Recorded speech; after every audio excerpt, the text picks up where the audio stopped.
last 36 hours, at least 4 children have been shot in our area, 2 of them deadly. Just heart-wrenching. Can't even describe it any other way. The latest, a 9-year-old girl who may have been a victim of a domestic dispute. Fox 26's Nate Griffin is live in the Houston Heights with more. Nate, what have you learned on this one? Well, Melissa and Jose, good morning to you. Very sad story here. First of all, we just found out that the suspect, 22-year-old Jeremiah Jones, is going to be charged with capital murder. This is what we just found out. Authorities are actually seeking an arrest warrant for his capture as we speak. In the world of true crime, there are stories that shake us to our core, not just because of their brutality, but because they reveal how closely tragedy lurked beneath the surface of ordinary life, and how preventable that tragedy might have been. This is one of those stories. On June 13th, 2022, in Houston, Texas, 9-year-old Kylie Sorrels was watching a movie in bed with her mother and siblings. A normal evening that should have ended with goodnight kisses and sweet dreams. Instead, it ended with gunshots, sirens, and a family shattered beyond repair. Before we dive into the darkness of this case, I want you to know Kylie Sorrels, not just as a victim, but as the vibrant child she was. At just 9 years old, Kylie was already making her mark on the world. A student at Windsor Village Elementary School in Houston, she was known for her bright smile and enthusiasm for learning. But it was on the basketball court where Kylie truly found her passion. She joined the Houston Police Department's Police Activities League program, where officers remember her determination and natural leadership. On the court, she was often the first to cheer on teammates and the last to give up when facing challenges. At home, Kylie embraced her role as the eldest of 3 sisters. Family members recall how she would help her younger siblings with homework, create games to entertain them, and assist her mother Brittany with household tasks without being asked. Like many kids her age, Kylie had discovered TikTok, creating dance videos that often featured her 7-year-old sister.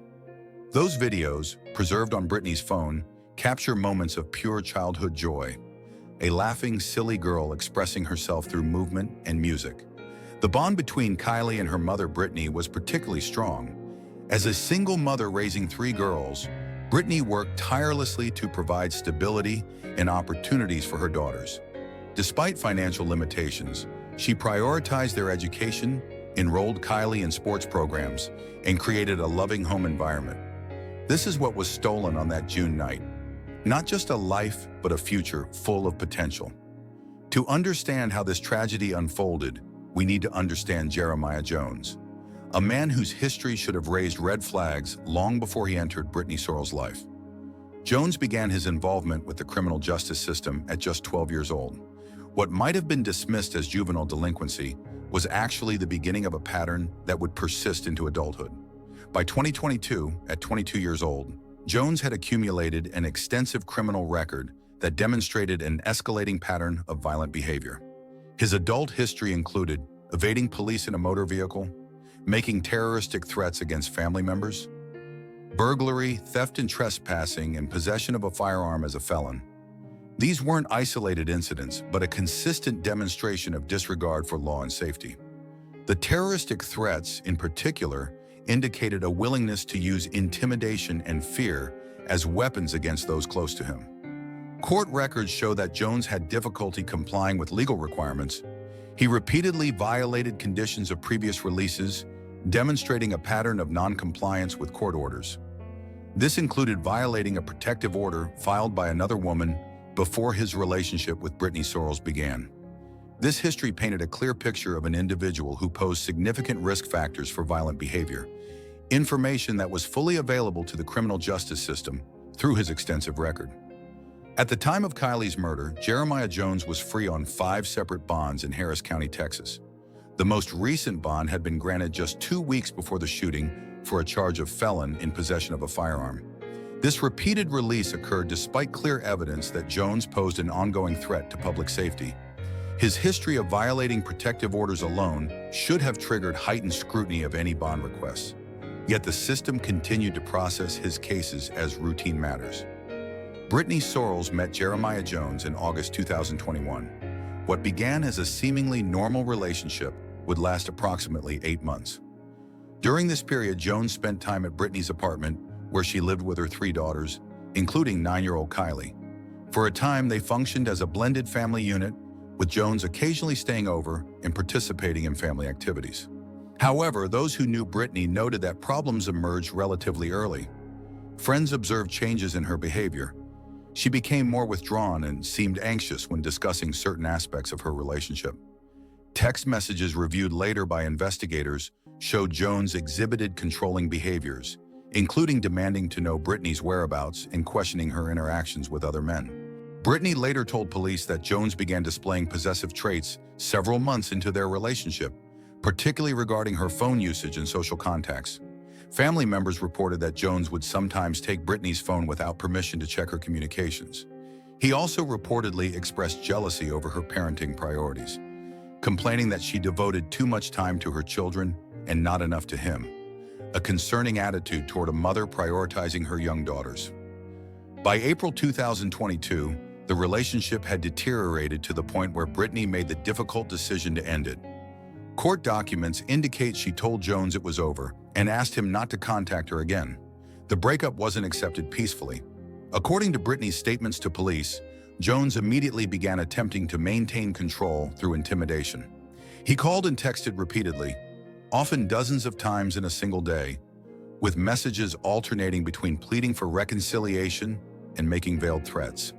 When digital contact proved insufficient, Jones began appearing unannounced at Brittany's workplace and apartment. These unexpected visits demonstrated his unwillingness to respect boundaries and his determination to maintain access to her life. What makes this case particularly devastating is that Brittany did everything society tells victims of domestic abuse to do. Brittany responded to Jones's escalating behavior by taking protective measures. She changed her phone number, adjusted her work schedule, and informed building security about potential unwanted visits. She also began the process of seeking formal legal protection.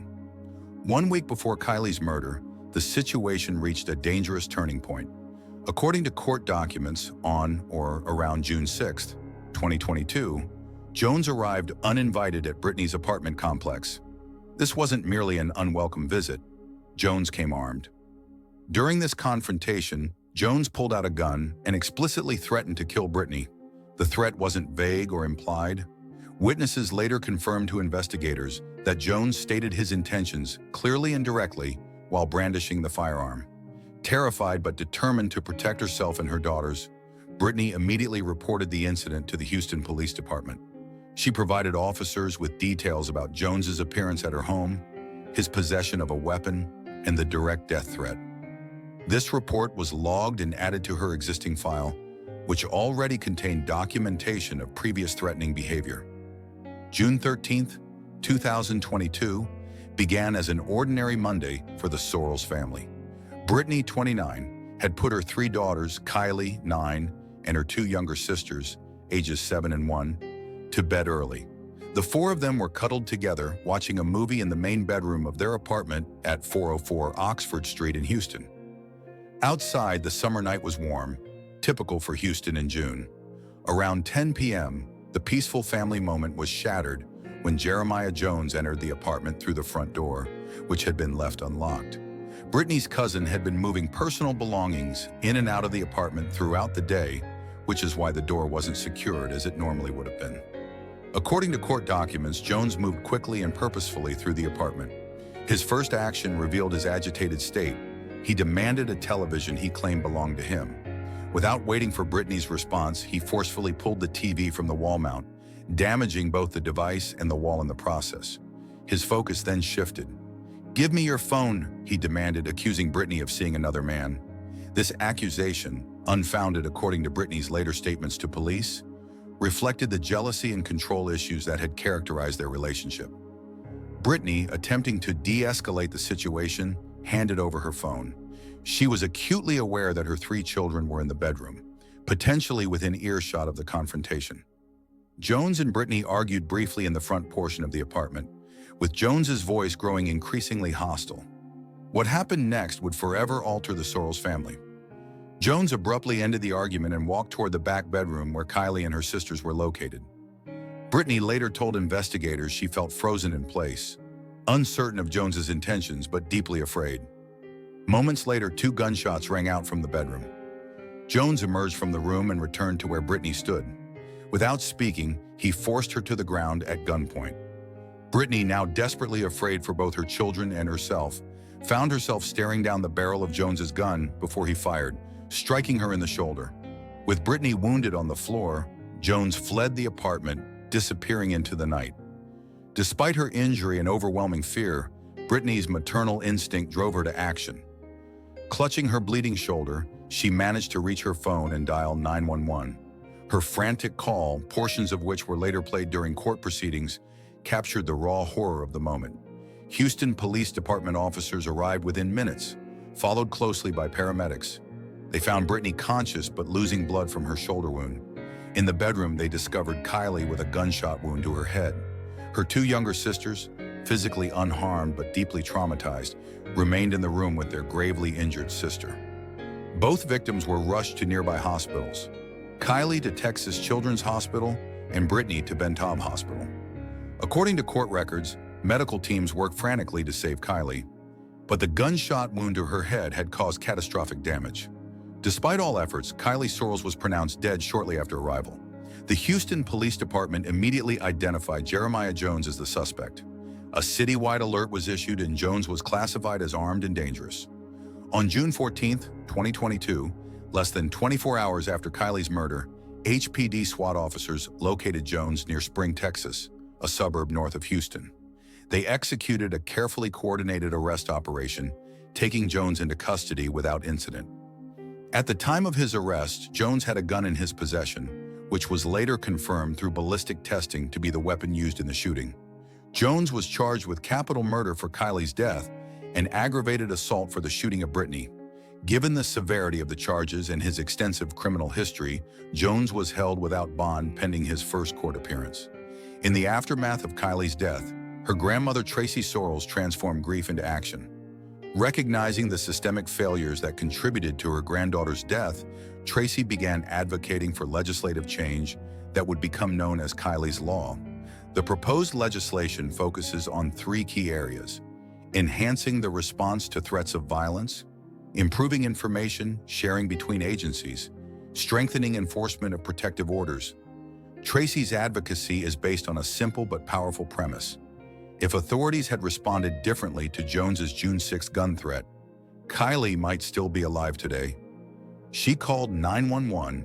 She reported the threats, Tracy told reporters during a press conference announcing her legislative initiative. Things have to change. When someone threatens to kill you with a gun, that should be treated as a violent act, not just words. Kylie Sorrels should be alive today, preparing for middle school, playing basketball, making TikTok videos with her sisters. Her death represents not just a family tragedy, but a societal failure. As we've seen throughout this case, the warning signs were clear. The threats were explicit, the danger was imminent.